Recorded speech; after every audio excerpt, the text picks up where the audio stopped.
Hello, this is Peter Woolfolk, producer and host of the Public Relations Review podcast.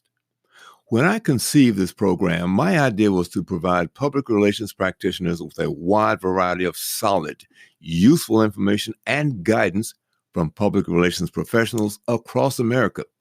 And we are doing that. I will continue to cover important topics such as crisis communications and artificial intelligence and other such important topics. But I will also address other issues such as diversity in public relations, marketing to women, public relations trends, various data concerns, and much more. From time to time, I will also invite vendors of public relations products on to help you better understand how these products can improve your efficiency and your effectiveness. You will learn a lot from our podcast, so thank you for listening, and please inform your colleagues about the Public Relations Review podcast and continue listening. Thank you so very much. Welcome.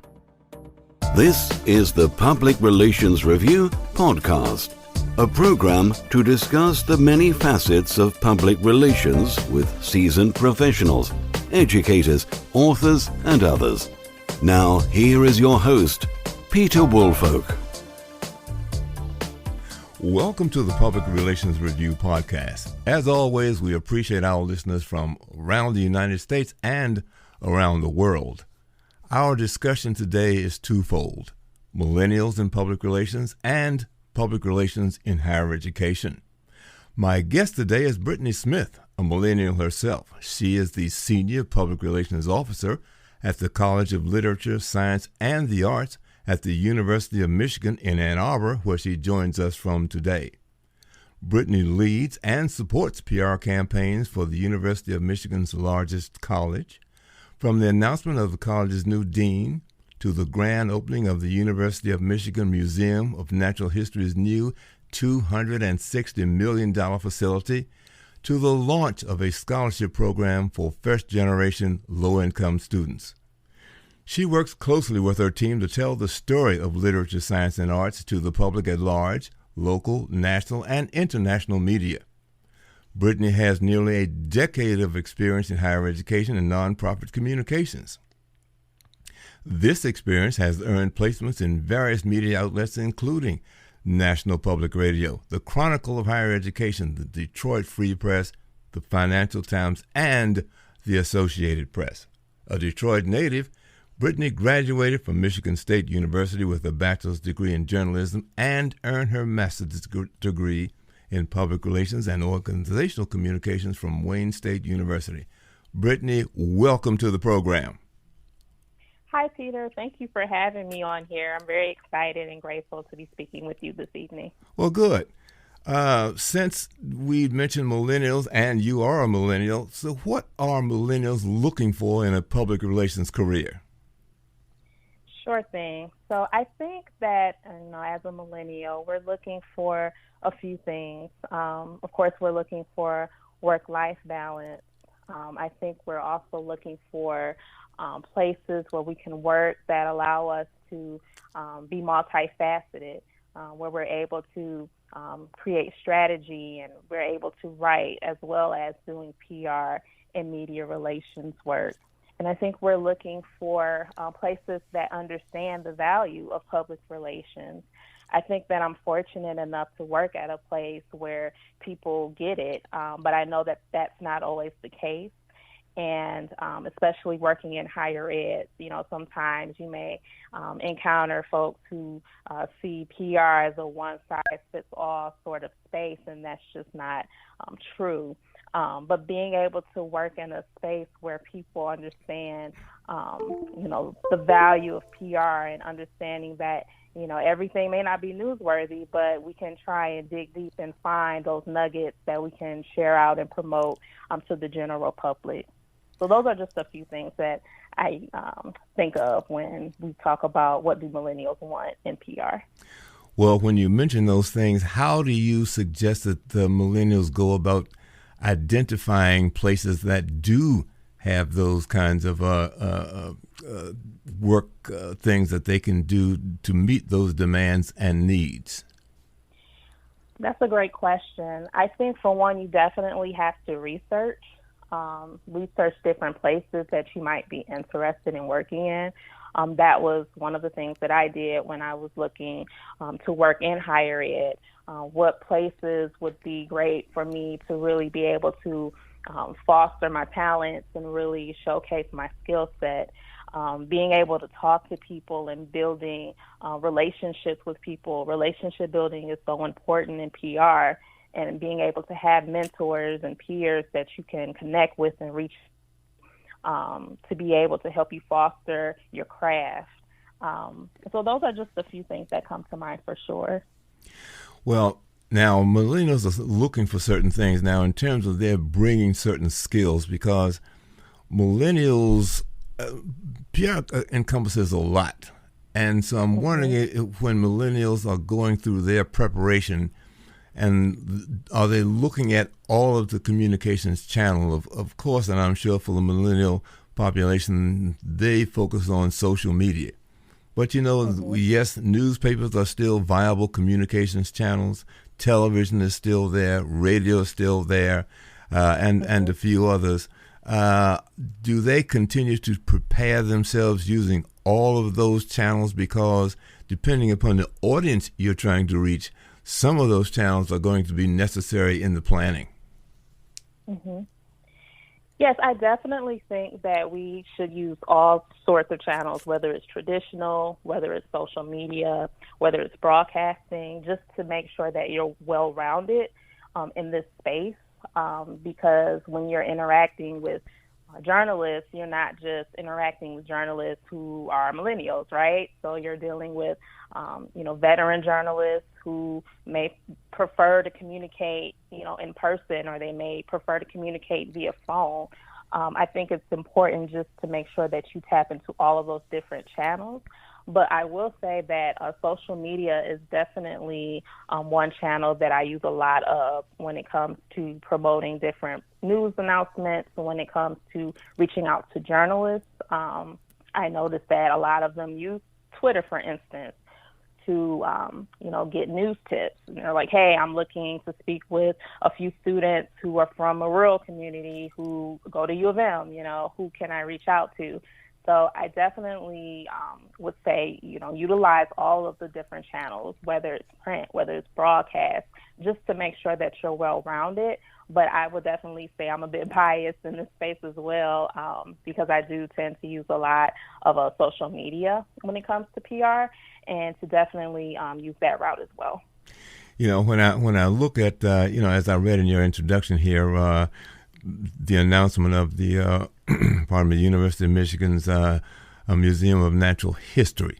Well, the audience for that are the people who would like to know about that, I would say, across the age spectrum and a lot of other spectrums. So in reaching out to those people, tell me about the channels that you use to get this information in front of that potential audience.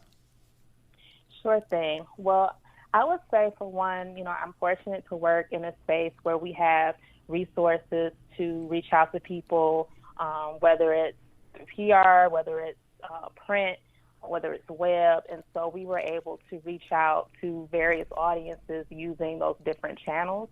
As far as PR was concerned, we definitely utilized the digital aspect of things and the web. So we posted a news release on the website. We did outreach to journalists. I called a few of them. I emailed them and pitched them the idea that we were having this grand opening and this was a pretty big deal. Why don't you come out and cover it?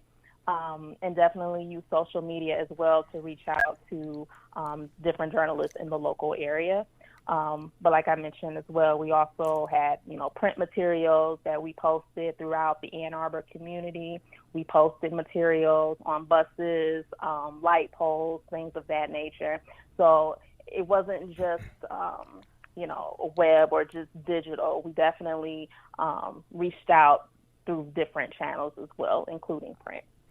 Now, and this can apply almost anywhere in making that announcement, as you said, making it what I call media worthy, were there some special displays in this new museum that attracted attention? Maybe there's only one or two in the world. You happen to have one of them, or here's something especially for the younger generation. Here's something that we just got on loan to us from some museum in Europe, something along those lines to really heighten it rather than it's here, come see it. Here's what we have in here for you to see. Mm-hmm. So we had a few exhibits that were brand new. We had a discovery lab that, was for school children, that they could go and interact and actually speak with the faculty who work in the museum and talk to them, and it was just really interactive. We also had a dinosaur known as a quet, which was humongous, and so we really, from an image perspective, kind of used that as a way to attract different audiences. And the building itself, because it was, a brand new building, and it took a couple of years in the making, I think that really captured people's attention. And people just loved the museum anyway. They would go there as kids, their parents would go there as kids, and so it was kind of this nostalgia aspect of it that we really were able to tap into. But we definitely tried to promote the building and some of the exhibits inside as well. Well, and again, when we talk about millennials, what sort of things interest them? I mean, would there have to be a special attraction in a museum of natural history for millennials? Help me understand, other than just the fact that you have a dinosaur and a nice building, would there be some things that would help them that that they would like to see and hear and experience in a museum? Well, we really tried to broadcast the fact that the museum was very interactive, and it was a place where students could learn and really do their research and promote their research and work with faculty on different projects that they may have going on. So that was something that we really tried to attract millennials with. Just the fact that this is a space where you can learn, that you can really, work on your science projects, that you can collaborate with faculty with. So just trying to really promote that whole collaborative, engaging aspect of the building and of the museum, because it's actually inside of a biological sciences building. And so they were able to, not only see the museum, but they were also able to work and learn within the biological sciences building as well. Okay.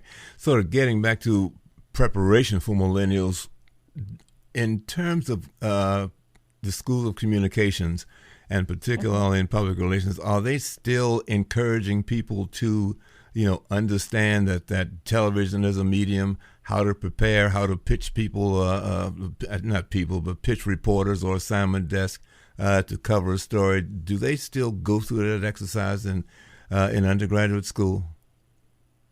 Well, it's been a while since I've been an undergrad, but I would say that they do.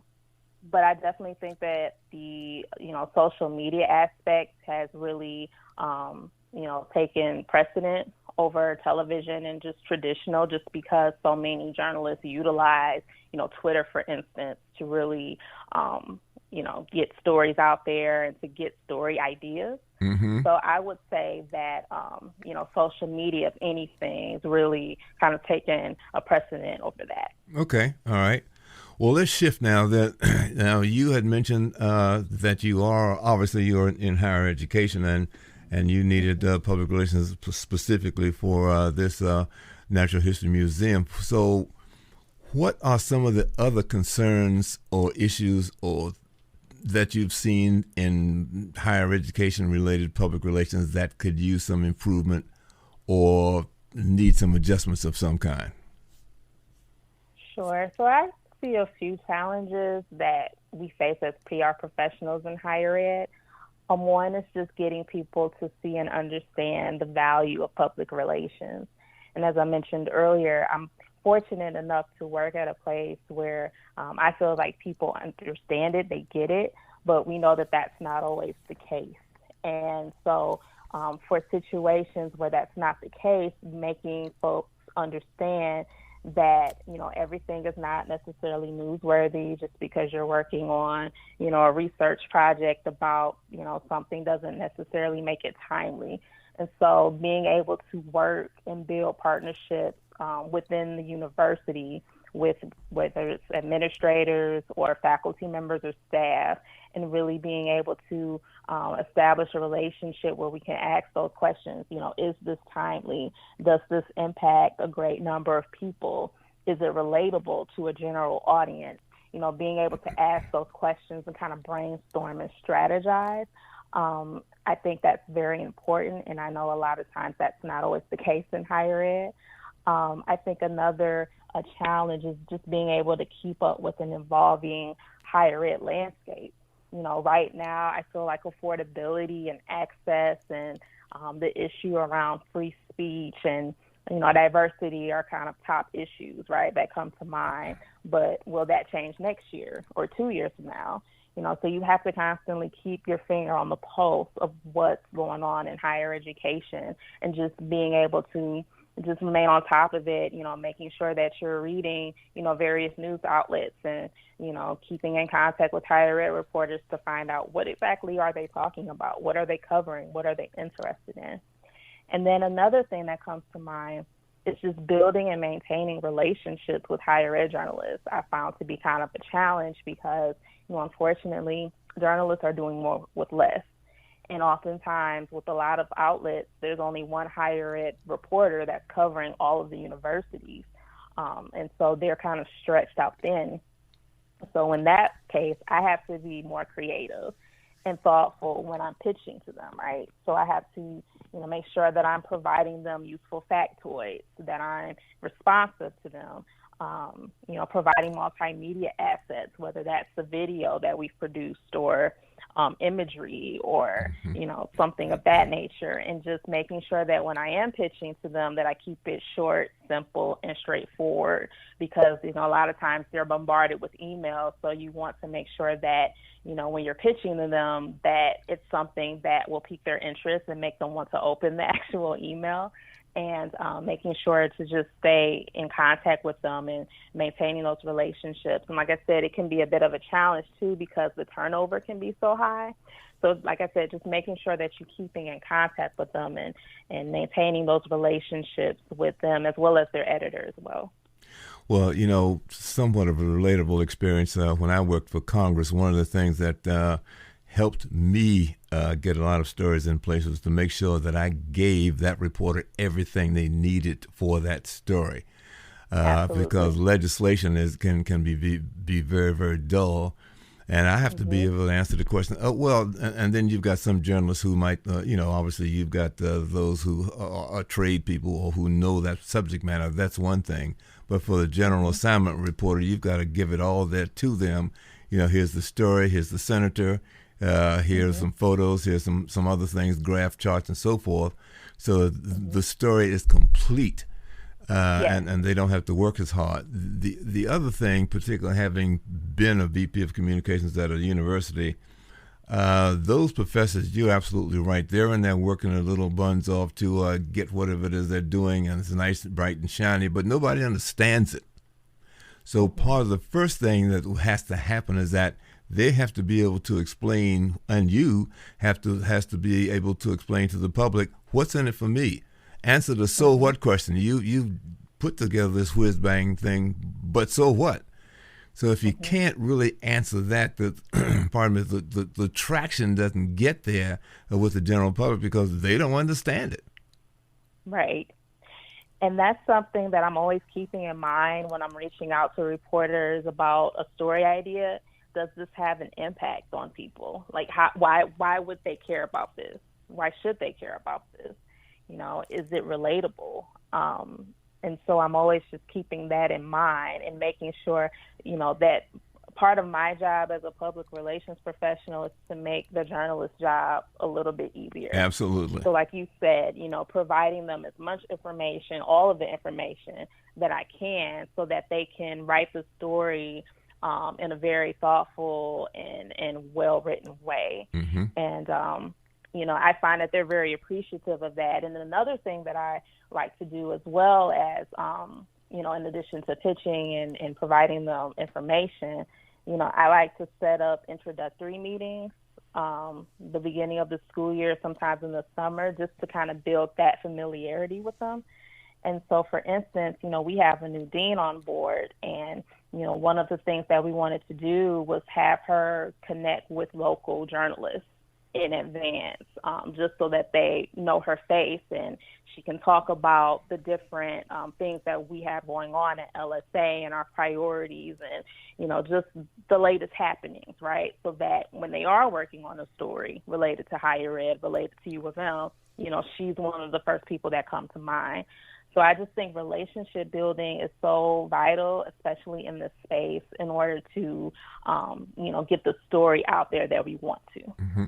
Well, I can certainly support on several occasions. I was had a medical school as a client, and they were working on some pretty important projects. So what I did was, because the medical school, like of others, they pretty much just send out the press releases and, cross their fingers. So I decided that we were actually going to have a tour. We got the reporter up there, and 2 editors and a photographer to come into the lab so they can see, touch, and sort of kick the tires on this thing and better understand what was going on. And as a result of that, I think probably in about 3 or 4 days, we got a front page on that one. The other thing that I did was what I have was a media directory too. So if you want to talk to somebody about let's say psychology or physiology, here are the people that you can talk to, and here's some of their background, or whatever the science is, and whoever are in those various departments, putting that together, and work out the process for calling. They go through you to get it lined up, but these are the people, because you're right, reporters don't want to have to look for and track people down. They want to know, who can I call to get this done? So I said those first face-to-face meetings, but also here's a booklet for all of the experts in our particular college, and here are the subject matters and so forth and so on. And then you've got to have a meeting with those people, those professors, to let them know if you get a call from a reporter, you've got to respond. Exactly, and that's something that, I guess that could be considered a challenge too sometimes.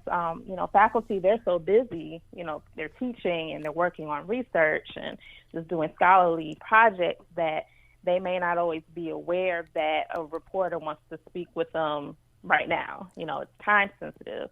And so just making sure that they understand that, I think has been very helpful. And like you said, too, creating kind of a list that reporters can refer to on a particular topic. They can reach out to, that specific faculty member. That's something that we've done as well. And I find that that's been extremely helpful for both us and for the reporter. Well, yeah, you're absolutely right, because one of the things before I went and developed that handout was I talked to all the professors in a particular department, whether it's physics or whatever it happened to be, to find out, one, are you interested in doing this? Because first, if they're not interested, then let's not bother with that one. Let's move on to somebody else. Because now we know that we've got this list of people who are interested. Now let's get them together and explain what that process is. It's not. It's about being able to get perhaps some of your work mentioned in the media, or you can comment on other things in your arena so that your name is mentioned and the university's name is mentioned.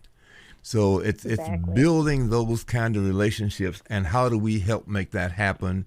If you need to come, as I said, come into the laboratory and see, so we can explain things to you, fine, we'll work that out. But again, it's that relationship and making sure that the reporter can understand it, so then they in turn can explain it to their audience.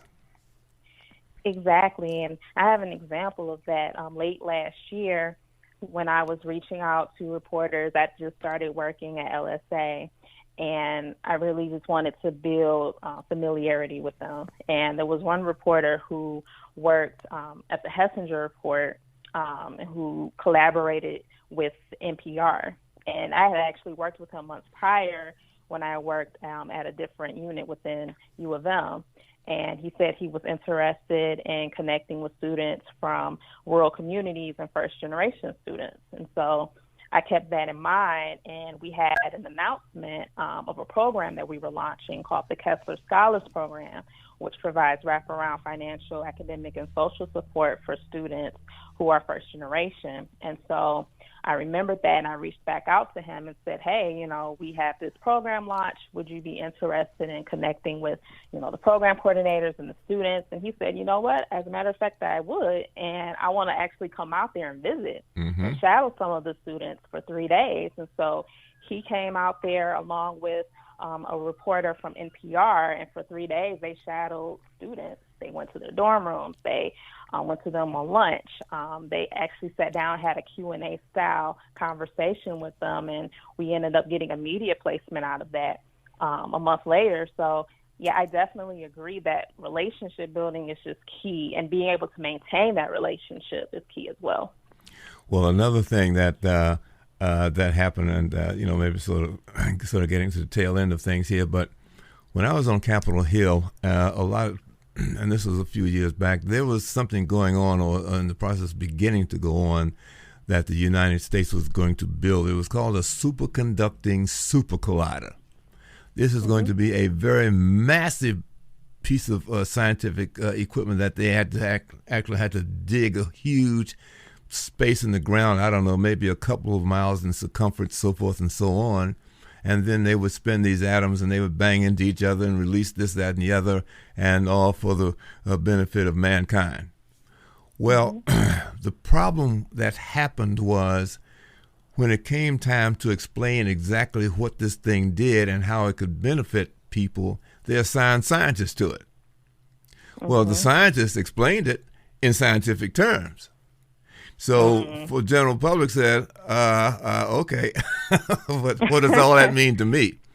Well, the bottom line was, when the time came up, at the time, the government was saying, hey, wait a minute, we've got a little problem here. We've got to trim some budgets here. What are some of the programs that we really just don't need? Well, unfortunately, the superconducting super collider didn't make the cut because nobody explained to them being the general public and the budget cutters, exactly how this is going to benefit the people in the U.S. and the world. So it got cut, gone. But because it actually did do a great job, I think they wound up building the thing over in Switzerland, and it is doing what it was intended to do. But there are some people over there who better understood what it could do, how it can do it, and why we needed to move forward on it. So you're absolutely right. Some very well-deserving projects can go south simply because somebody didn't explain it the right way.